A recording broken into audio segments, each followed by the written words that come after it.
Whoa, morning, afternoon, evening. So, talking about drill instructors, I'm going to talk about United States Marine Corps drill instructors. Just watched a few videos. I'm doing night shift. Just watched a few videos and watching how they conduct themselves and how they conduct themselves individually, but with their recruits as well, with their trainees. Now, can we compare that to how the British Army and the rest of the armed forces, their drill instructors, military training instructors, differentiate?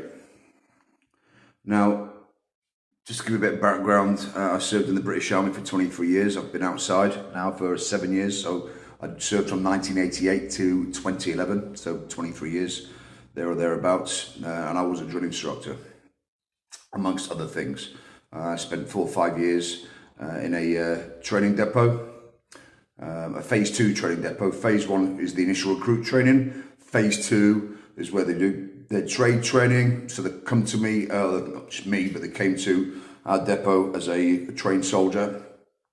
So we used to admin them and look after them. And they're still undergoing training. They're doing their trade training. So I was in raw signals, so that's comms. So they do their various communications courses from 3 months up to 2 years. Or there, no, not 2 years, probably about 14 months, depending. Anyway, so I was a troop corporal at the time, and also I went down to a training squadron and did various things down there. Anyway, let's go back. That's my background. So, United States Marine Corps drill instructors. Now, obviously, what they do works. Not going to deny that. What they do works. And obviously they're getting people like they do in every sort of arm, and like we do in our armed forces. We're getting people from all aspects of society, all different backgrounds. And obviously and it's the same with it's the same with the British Army, British Armed Forces, is that we're getting civilians. We have a set period of time to turn those civilians into killing machines, effectively. We're training them to go and shoot somebody in the face in Afghanistan, in Iraq, wherever the hotspot may be. So we're not there to pussyfoot around and mess around. We're there to train these people and get them where they need to be for them to go to their field units. How that process is done, it's done obviously scientifically. It's done by desensitization. It's done by getting these recruits to hide their emotions and suppress them, get them to suppress their feelings. This is all unnatural stuff, unnatural human behavior. We're asking these civilians to suppress their emotions in order for them to go and fight the fight. That's the bottom line. How that process is done is slightly different. Now, but the end product, the end state is the same. Now, the way the US Marine Corps drill instructors, or their methods of operating, is very much in the face. It's scream, scream, scream, scream till the actual drill instructors lose their voice. And the reason why they're losing their voice is because they're shouting constantly, and it's going to affect their vocal cords. But they're not shouting correctly. You don't shout. It's got to come from the sternum, not from the throat, boys and girls. Easier said than done, I know. And it's bang, it's bombardment. And I've worked with a US Army drill instructor on a NATO post nearly 20 years ago now. And I noticed with the drill instructors, they're professional, their standards, their turnout and bearing is on point, as it should be. Because obviously the DI, I know the US Army, and maybe in the USMC, I'm pretty sure they do, they get a little badge. The British Army, we don't have badges for being a drill instructor. It's just, we do the course. We have a qualification, and that goes on a computer somewhere. There's no certificate. That's it. The course photo. That's about it. But we don't wear any sort of badges of recognition to say that we are a drill instructor. We just do the course, and then if we're successful, then that's it.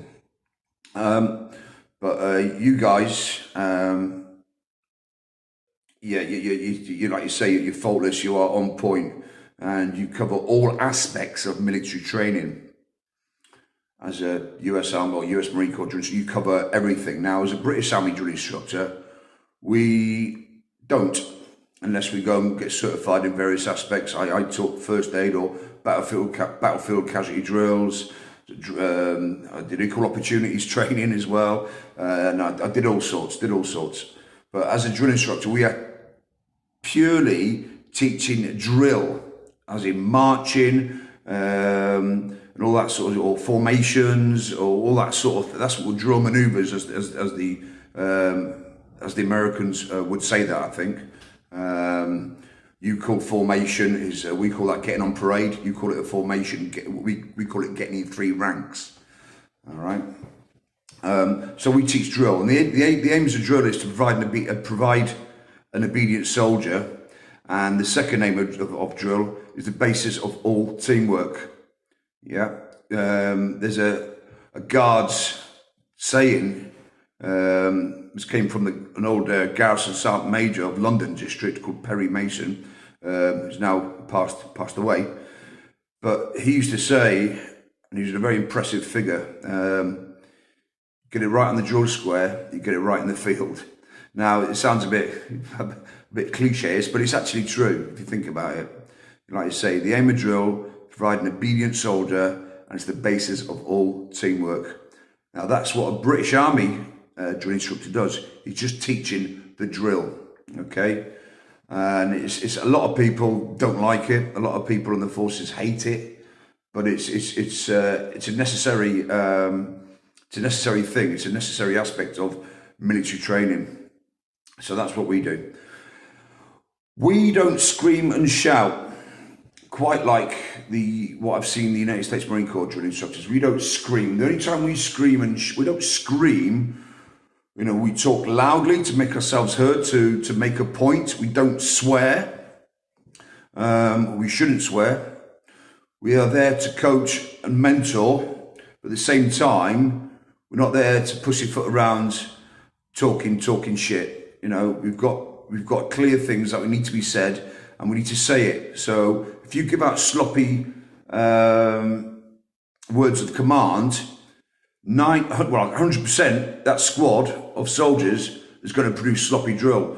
So you need to be cutting about, dressed smartly, your turn out and bearing, your appearance, your demeanour has to be 100% professional and soldier-like. So straight away, as soon as they see you, first time they see you, they will, wow, you know what I mean? From the bottom up, you are immaculate. That's a given, and that's the same across the board. It's the same with the USMC guys, the US Army guys. You guys are absolutely on point. You're immaculate. You're there to set an example to your troops. There's no difference there. The only time, though, a British Army drill instructor, you'll hear him shout, will be shouting out words of command. Correctly and to a point, and they've got to be heard, and the troops have got to understand what you're saying. So it has to be clear. It's got to be loud, and obviously it's got to be with pauses as well. You've got to do it so that it takes them 2 to 3 seconds to get those words, input, brain, blah blah blah. So if I'm giving a word of command to turn to the left turn. Left, turn, bang, bang. It takes a little bit of time, maybe a microsecond, maybe a second. But when you're first teaching somebody, or teaching a body of men, a squad of people, you can't go screaming and shouting straight away. You've got to build it up and build it up and build it up and build it up and build it up. So eventually they get it. So if you go in there screaming and shouting and giving it rock all straight away, your soldiers are just going to switch off straight away. They're going to switch off. They're not going to listen to you. That's how we do it over here in UK, in Great Britain, in our armed forces.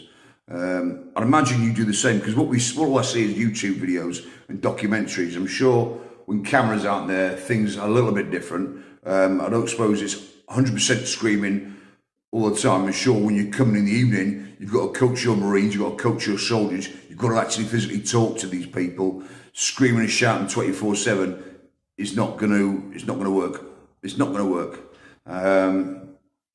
So what we don't see on these YouTube videos, and I wish somebody would make something that we actually see an instructor mentoring, nurturing, coaching, teaching. Surely, when you're on the ranges, when you're shooting, when you're teaching your recruits to fire a rifle or a weapon, any weapon system, you ain't gonna be screaming and shouting at them, because last thing you want is a nervous, recruit.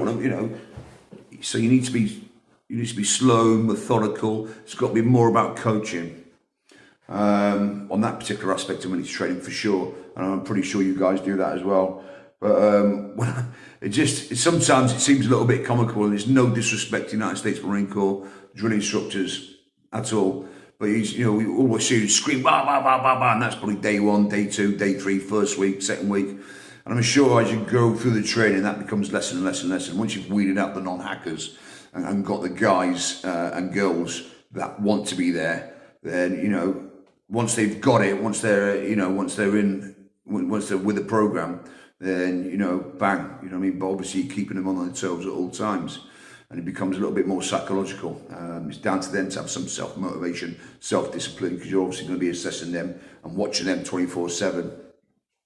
The way you guys, we certainly, in phase 1 recruit training, we don't go scream, shout, scream, shout, scream, shout. There's an element of that, but nowhere near the same. And now you guys may say, yeah, we're training Marines here, blah, blah, blah. Yeah, and that's respected. But if you watch the British, I should say British, because you've watched the Royal Marine Commandos, how they train their guys, and there's quite a few documentaries on what they've done and how they do their business. Completely different. They'll talk to their guys, and they'll praise their guys as well. So if a recruit has done particularly well done. If the recruit hasn't done so well, let's have a chat with them. Why, what's going on? Right, okay, you need to rectify that. This is the error of your ways, blah, blah, blah. Because I don't think it's a societal thing. It's just a different way of how they do it, I think times have changed, you probably go back to probably mid-80s backwards, 70s, 60s, 50s, 40s. Yeah, it's probably different. It was a lot more shouty. But as the armed forces has evolved, and it's in a constantly evolving wheel, and we are a reflection of society. We can only recruit from society. So times change, things change. There's veterans out there say, "Oh, it wasn't as hard as it was in my day. It's softer." It's not any different. It's not any different, because the outcome is always the same. We're getting young soldiers that have been out to Afghanistan, that have been out to Iraq, that have gone the special forces route. These are young people that are still what we call pulling out blind. They're still doing outstanding work for their country, for their friends, whilst on operations. And these are young people, yet they've all gone through the same sort of training in the last sort of 5-10 years. They've all had the same sort of approach, yet they're still able to do the job on operations. So sort of digressing slightly. So everybody's singing from the same sort of hymn sheet, but I just like to hear a response from a former or current serving drill instructor on the reasons why they do their business. Now, I understand why they do it. Sorry, that's the wrong question. On how long the screaming and the shouting goes on for, and obviously, does it work? It seems to work. Okay, that's it. Thank you.